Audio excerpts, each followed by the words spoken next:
Hello everyone, welcome to my YouTube channel again. In the previous class, we were talking about types of indicators, and we already studied about four types of indicators. Number one, natural indicators. Number two, synthetic indicators. Number three, olfactory indicators. And number four, universal indicators. In the previous class, I had told you about the four types of indicators: natural, synthetic, olfactory, and universal. Now in this video we will start about these indicators in detail. So first we start with natural indicators. So what are natural indicators?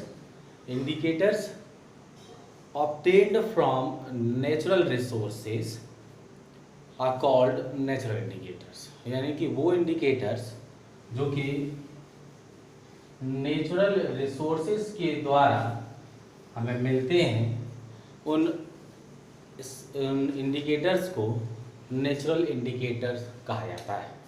Obtained from natural resources, जो natural resources से हमें मिलते हों वो natural indicators हैं. Example के तौर पर हम लोग कह सकते हैं litmus is found as solution and also as papers in the form of the strips की फॉर्म में मिलता है और सॉल्यूशंस की फॉर्म में भी हमारे पास मौजूद रहते हैं. दूसरे तरीके के बात करें तो है टर्मरिक यानी हल्दी भी अपने आप में एक नेचुरल इंडिकेटर ही है. Now if you talking about the litmus के बारे में बात करते हैं. It is found in form of solution and its colour is purple. ये तरीके के सॉल्यूशन की फॉर्म में मौजूद होते हैं जिस सॉल्यूशन का जो रंग है वो अपने आप में पर्पल होता है.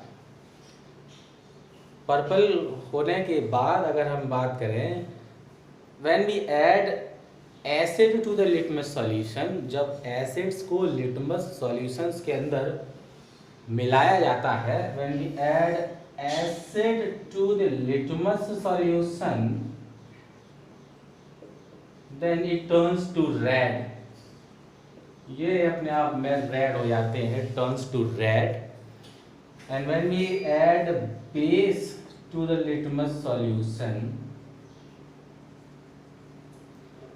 और अगर लिटमस सॉल्यूशन के अंदर बेस को ऐड कराया जाता है, it turns to blue. तो वो अपने आप में ब्लू हो जाते हैं. एसिड सॉल्यूशंस को अगर हम लिटमस सॉल्यूशंस के अंदर मिलाते हैं तो अपने आप में लाल हो जाते हैं, और वहीं पर अगर हम बेसिस को लिटमस सॉल्यूशंस के अंदर मिलाया जाता है तो वो अपने आप में ब्लू की फॉर्म में बदल जाते हैं. उन सॉल्यूशंस का जो रंग है वो अपने आप में नीला हो जाता है. और अगर हम बात करें स्ट्रिप्स की फॉर्म में, पेपर्स की फॉर्म में भी ये ब्लू लिटमस और रेड लिटमस के फॉर्म में मिलते हैं. ब्लू लिटमस और रेड की फॉर्म में मिलते हैं. और ब्लू लिटमस को अगर एसिड्स के अंदर मिलाया जाता है तो वो अपने आप में रेड हो जाते हैं. ब्लू और रेड लिटमस को अगर हम बेस के अंदर ऐड कराते हैं तो वो अपने आप में ब्लू हो जाते हैं. इस तरीके से लिटमस सॉल्यूशंस और लिटमस पेपर का इस्तेमाल यहाँ पर हम लोग करते हैं ये पता लगाने के लिए कि कौन सा सॉल्यूशन अपने आप में एसिडिक है और कौन सा सॉल्यूशन बेसिक है। दूसरे तौर पर अगर हम बात करें टर्मरिक की, अगर हम बात करते हैं हल्दी की, it is yellow in colour, रंग इसका अपने आप में येलो होता है। It found in yellow in colour and it turns reddish brown with base, reddish brown with base, and it does not change its color with acids. acid के साथ with acid colour इसका बदलता नहीं है, does not change its color।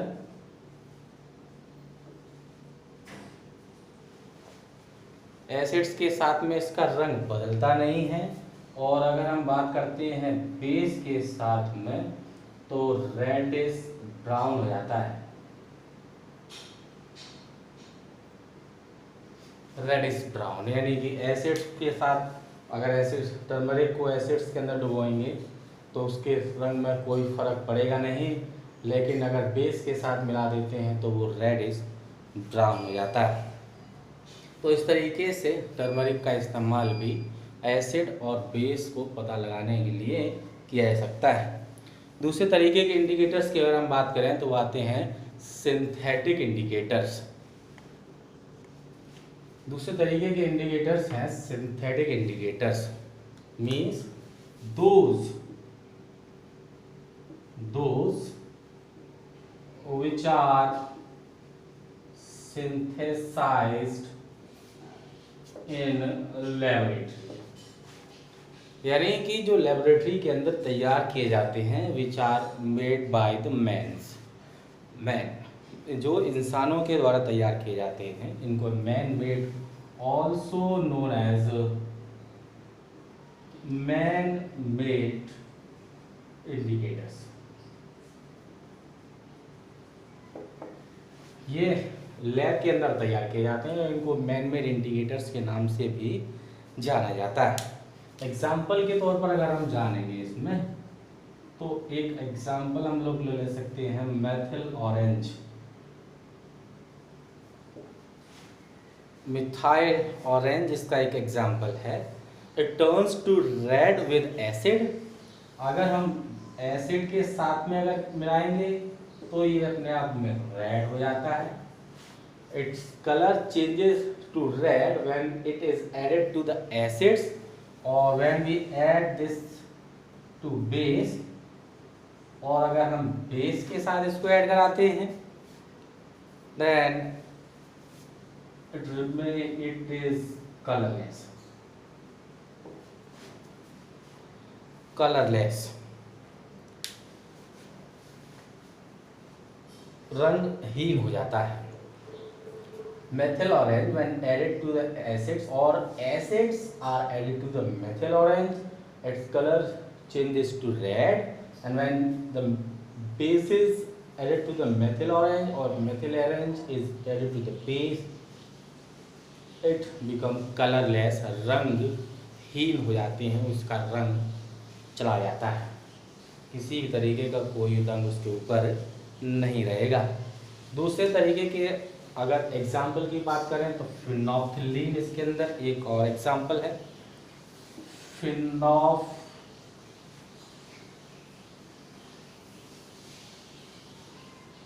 Phenolphthalein एक और example है इसके। फिनोल्फथालीन भी एक एग्जाम्पल है, ये भी एक अपने आप में कलरलेस लिक्विड है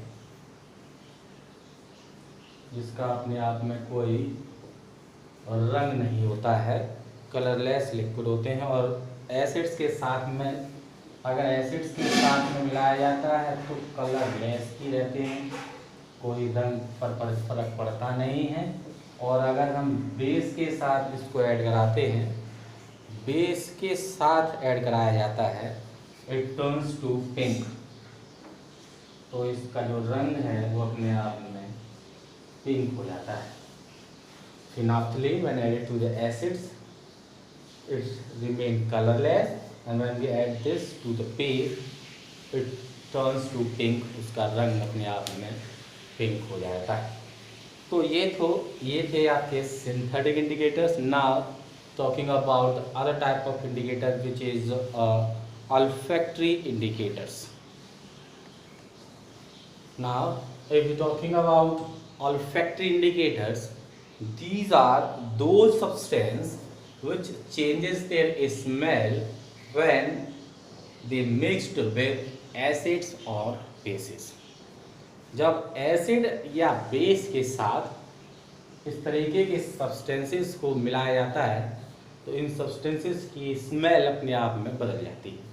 यानी वो सब्सटेंस जो अपनी स्मेल को बदल लेते हैं एसिड्स और बेस के साथ ऐड होने के बाद उस तरीके के सब्सटेंसेस को ऑल्फैक्टरी इंडिकेटर्स के तौर पर जाना जाता है। Changes their smell after added to acids और bases। किसी एक के साथ मिलाएंगे तो उसकी स्मेल में अगर बदलाव आ जाता है तो उस तरीके के सब्सटेंसेस को ऑल्फैक्टरी इंडिकेटर्स के तौर पर जाना जाता है। यहाँ पर एग्जाम्पल के तौर पर अगर हम कहेंगे तो ऑनियन यानी कि प्याज एक तरीके का एक olfactory इंडिकेटर है which loses its smell with base। जब बेस के साथ ऐड कराया जाएगा तो अपनी स्मेल को वो खो देता है, उसकी स्मेल जो है चली जाती है and smell no change with acids. और अगर इस एसिड्स के साथ ऐड कराया जाएगा तो उसकी स्मेल में किसी भी तरीके का कोई बदलाव देखने को नहीं मिलेगा। जिस तरीके की स्मेल अनियन के अंदर आती है एसिड के साथ उसी तरीके की स्मेल आती रहेगी, लेकिन अगर हम बेस के साथ ऐड करा देते हैं तो अनियन के अंदर जो स्मेल थी वो स्मेल उसके अंदर से चली जाती है। तब हम बता देते हैं कि कौन सा सब्सटेंस अपने आप में एसिड है और कौन सा बेस है। वनीला भी इस तरीके के एग्जाम्पल के अंदर आता है, वनीला। उसके बाद अगर हम चौथे तरीके के इंडिकेटर की बात करते हैं तो वो है यूनिवर्सल इंडिकेटर। यूनिवर्सल इंडिकेटर्स, अगर यूनिवर्सल इंडिकेटर्स की बात करते हैं तो ये उस तरीके के इंडिकेटर्स हैं जिनको एसिड्स या बेसिस के साथ मिलाया जाता है तो ये उस एसिडिक सॉल्यूशन या बेसिक सॉल्यूशन की स्ट्रेंथ को पता लगाते हैं या उसकी स्ट्रेंथ को बताते हैं कि वो कितना एसिडिक है और कितना बेसिक है। स्ट्रॉन्ग एसिड की कैटेगरी में आएगा या वीक एसिड की कैटेगरी में आएगा, स्ट्रॉन्ग बेस की कैटेगरी में आएगा या वीक बेस की कैटेगरी में आएगा। इसके ऊपर एक रेंज बनी रहती है। इसकी रेंज की अगर हम बात करते हैं तो इस पर रेंज बना हुआ आता है 0 to 14, 0 to 14 इसकी अपने आप में रेंज होती है, या ऐसा कह सकते हैं 1 to 14, 0 to 14 कहते हैं। इसकी रेंज जो है वो 0 to 14 होती है। It is available in both strips and solution. ये स्ट्रिप्स की फॉर्म में भी मौजूद होता है और ये अपने आप में सॉल्यूशंस की फॉर्म में भी मौजूद रहते हैं। अगर बात करें इसमें कि कौन सी रेंज पर कौन सा रंग होता है तो उसके तौर पर अगर हम इसको जानने की कोशिश करें तो हम बता सकते हैं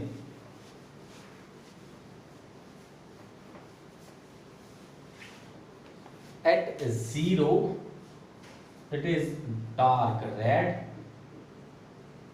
If the pH is 0 then its color is dark red. At 1 it is red. At 2 it is same as 1. 0 पर dark red, 1 पर red, 2 पर red, 3 orange red, अगर pH वैल्यू 3 है तो वो अपने आप में ऑरेंज रेड होगा रंग उसका। 4 पर ये रंग अपने आप में ऑरेंज रह जाता है। 5 पर ऑरेंज येलो। वहीं पर अगर 6 पर आ जाएंगे तो ये रह जाता है ग्रीनिश येलो।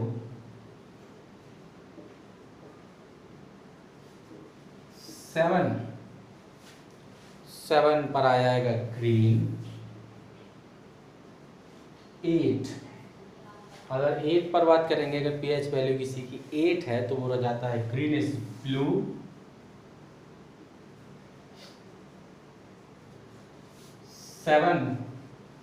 7 की बात करेंगे तो 9 की बात करेंगे तो ये हो जाता है अपने आप में ब्लू। 10 हो जाएगा नेवी ब्लू। 11 पर इसका कलर हो जाता है पर्पल। नंबर 12 अगर pH वैल्यू होगी आपकी अपने आप में 12 तो हो जाएगा डार्क पर्पल। pH वैल्यू अगर होगी 13 तो ये हो जाएगा वायलेट। और 14 पर भी ये पाया जाता है white.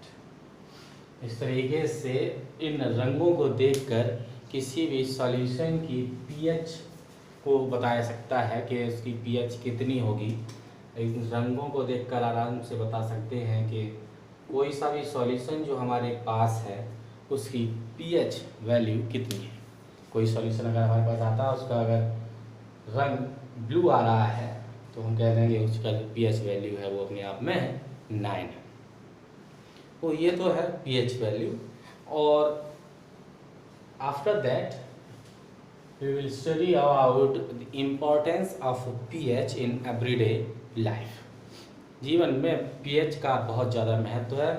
Everything which we had in our life और वी कंज्यूम इट, जो भी चीज़ हमारे पास हैं या जिस चीज़ को हम खाते हैं या जो चीज़ हमारे अंदर मौजूद हैं उन सभी की pH वैल्यू जो है लगभग सब्सटेंसेस की pH वैल्यू जो है वो अपने आप में निश्चित रहती है।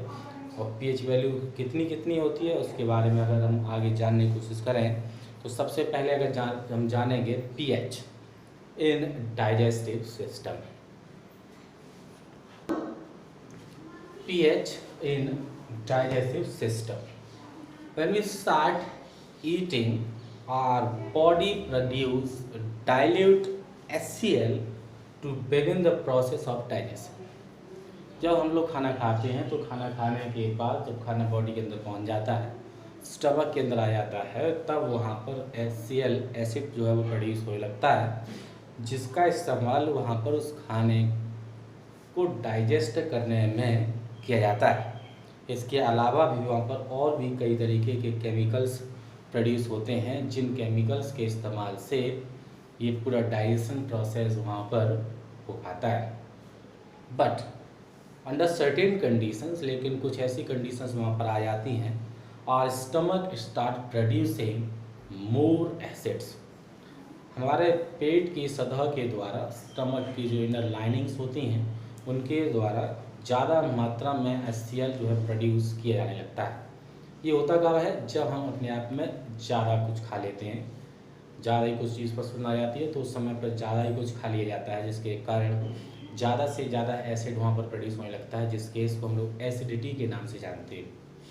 उस केस में HCl जो है वो बॉडी के अंदर ज़्यादा प्रोड्यूस होने लगता है, और ज़्यादा प्रोड्यूस होने के कारण वो अंदर की जो सतह है यानी कि inner lining of stomach get burns, वो अपने आप में एक तरीके से सतह को जलाने लगता है, और उस जलन को बचाने के लिए वहाँ पर एक और दूसरे तरीके का लिक्विड वहाँ प्रोड्यूस होता है, which is known as a mucus.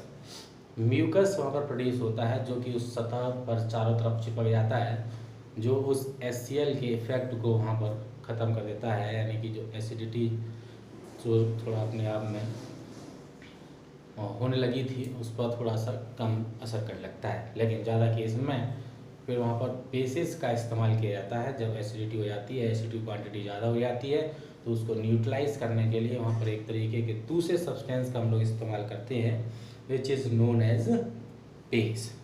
फिर बेस उस एसिड को न्यूट्रलाइज करता है और फिर पेट के अंदर थोड़ा सा आराम हमें आसानी से मिल जाता है।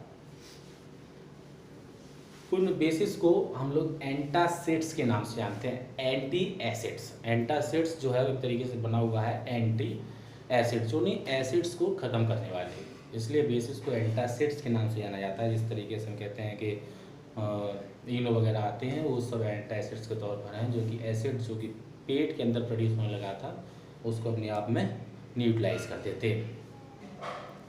दूसरे तरीके से अगर हम बात करें, दूसरा है टूथ डिके।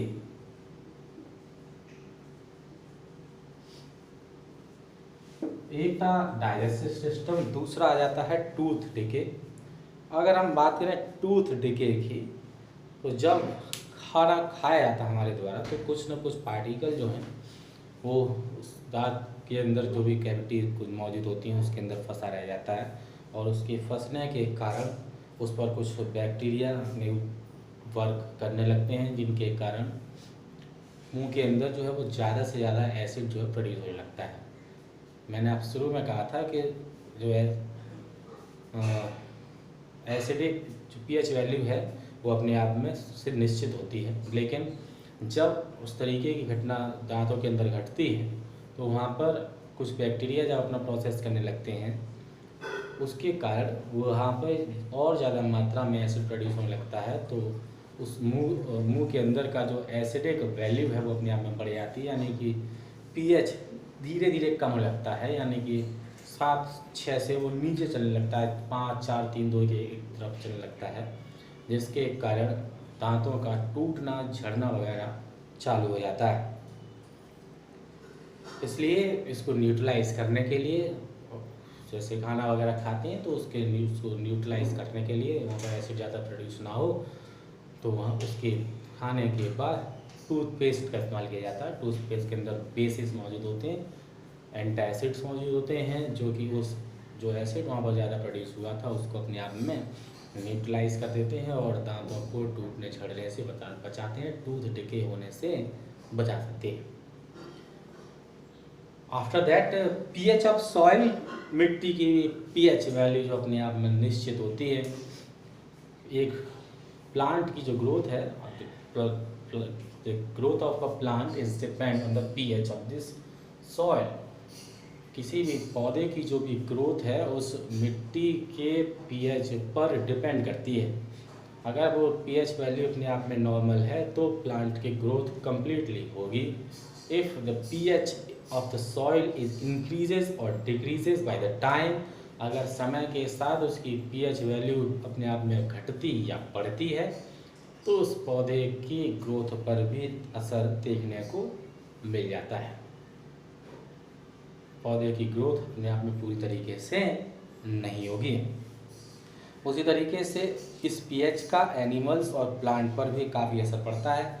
एसिड रेन जिसकी पीएच वैल्यू अपने आप में 5 से 6 होती है, ये बहुत ज़्यादा एसिडिक है, और एसिडिक रेन जब ज़मीन पर आ जाती है तो वाटर बॉडीज़ के अंदर मिलकर उन वाटर बॉडीज़ की पीएच को अपने आप में धीरे धीरे करके ये कह सकते हैं कि कम कर देती है, यानी कि उनकी पीएच वैल्यू निश्चित है। मान लेते किसी की 5 है तो उसको 4, 3, 2, 1 ऐसे नीचे ले आते हैं, और नीचे लाने के बाद होता क्या है, वो ज़्यादा एसिडिक हो जाता है, और ज़्यादा एसिडिक होने के केस में उसके अंदर मौजूद जो भी फ्लोरा और फौना जो पाए जाते हैं, यानी कि पौधे या जानवर जो उसके अंदर रहने वाले होते हैं, उनकी ग्रोथ पर अपने आप में असर पड़ता है, और हो सकता है कि उसके कारण उनकी जान भी चली जाती है। After that you will learn about the salts and the family of salts, and it will learn in the next video. Till then, goodbye.